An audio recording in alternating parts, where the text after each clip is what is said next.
Hello viewers, আসসালামু আলাইকুম। আজকে আমরা তৈরি করব আমসত্ত্ব। তো চলুন রেসিপি ভিডিওটি শুরু করা যাক।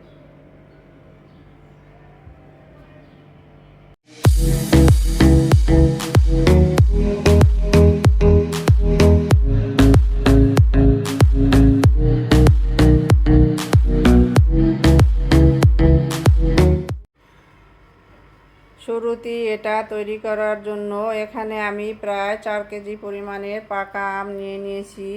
এগুলোকে এখন আমি কেটে খোসার বীজ ফেলে দিব। তো ফিরে আসছি এগুলো কেটে নেওয়ার পরে।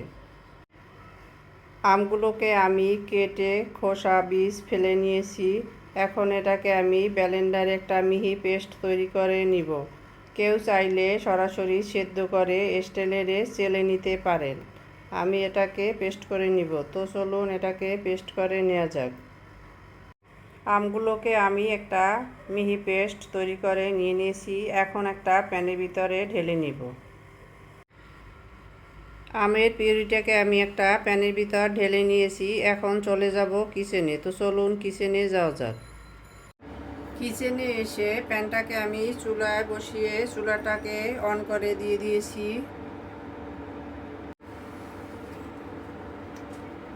ম্যাঙ্গো পিউরিটা গরম হয়ে গেছে দেখতেই পাচ্ছেন। এখন আমি এটাকে হালকা হাতে এভাবে নেড়ে নিব যাতে করে তলানিতে লেগে না আসে।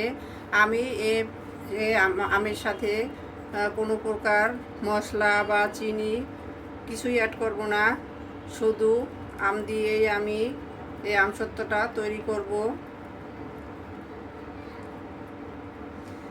কেউ যদি মশলাদার আমসত্ত্ব খেতে চান তাহলে এর সাথে ইচ্ছে মতো মশলা অ্যাড করতে পারেন।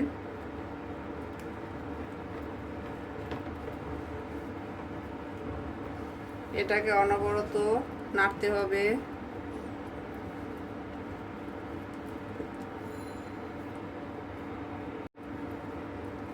নাড়া বন্ধ করলে যে শুধু তলানিতে লেগে আসবে তাই নয়, দেখতে পাচ্ছেন এই যে ছেটে ফুটে একাকার হয়ে যায়।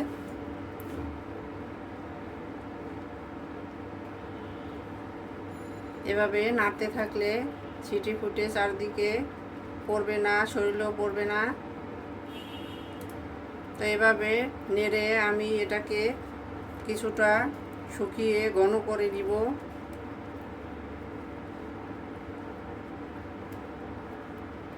যাতে করে রোদ্রে দেওয়ার প্রয়োজন না হয়, শুধু ফ্যানের নিচে রেখেই আমসত্ত্বটা তৈরি করা যায়।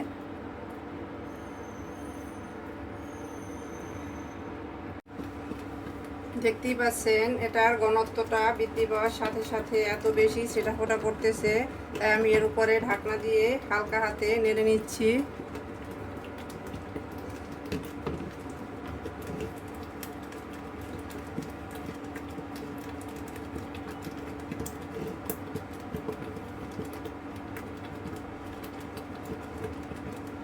আমি এটাকে আরও 7-8 মিনিট এভাবে নেড়ে নিব।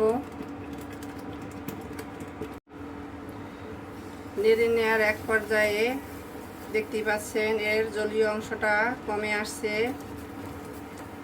আর ছিটাফোটাটাও কমে আসছে। এখন আর ঢাকনা দিয়ে নাড়ার দরকার পড়ে না। তা আমি ঢাকনা দিয়ে প্রায় 7-8 মিনিট নেড়ে নিয়েছি। এখন ঢাকনা ছাড়া এভাবে আরও 7-8 মিনিট নেড়ে নিব, আরও কিছুটা টাইট করে নিব।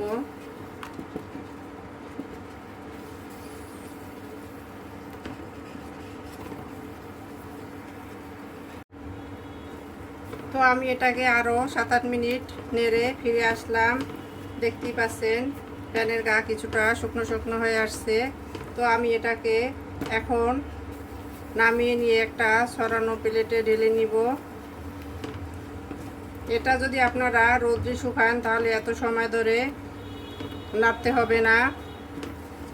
আমি ফ্যানের নিচে শুকাবো, তাই এটাকে বেশি সময় ধরে জাল করে ঘন করে নিয়ে নিয়েছি। এখন আমি তুলে নিব। তো চুলাটা বন্ধ করে দিচ্ছি।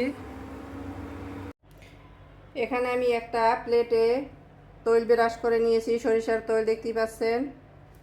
এখন এই প্লেটটার ভিতরে আমি ডোটাকে সেট করে নিব বা ম্যাঙ্গোর পিউরিটাকে সেট করে নিব। ম্যাঙ্গো পিউরিটাকে আমি একটা প্লেটের ভিতরে সেট করে নিয়ে নিয়েছি, দেখতেই পাচ্ছেন। এখন অপেক্ষা করব এটা শুকানোর জন্য। তো এটা আমি ফ্যানের নিচে শুকিয়ে নিব। তো ফিরে আসছি এটা শুকিয়ে নেওয়ার পরে। আমাদের আমসত্ত্বটা শুকিয়ে নেওয়া হয়ে গেছে, দেখতেই পাচ্ছেন।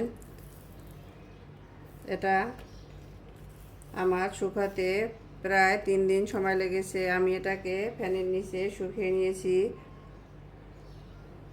তো আমি এখন এটাকে পিস পিস করে কেটে নিব।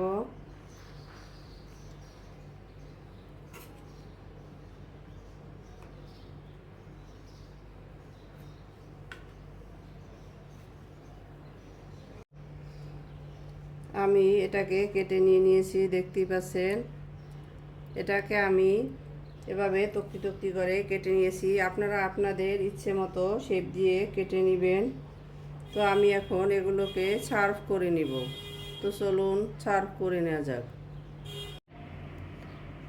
সার্ভ করে নিলাম আমরা আমাদের আমসত্ত্ব। শুধুমাত্র আম দিয়ে আমি এটা তৈরি করে নিয়ে নিয়েছি, দেখতেই পাচ্ছেন কতটা লোভনীয় হয়েছে। আমাদের রেসিপি ভিডিওটি ফলো করে আপনারাও তৈরি করে দেখবেন। কমেন্ট সেকশনে জানিয়ে দিবেন কেমন হয়েছিল আমাদের রেসিপি ভিডিওটি। লাইক, কমেন্ট, শেয়ার, সাবস্ক্রাইব করে আমাদের পাশে থাকবেন। আল্লাহ হাফেজ।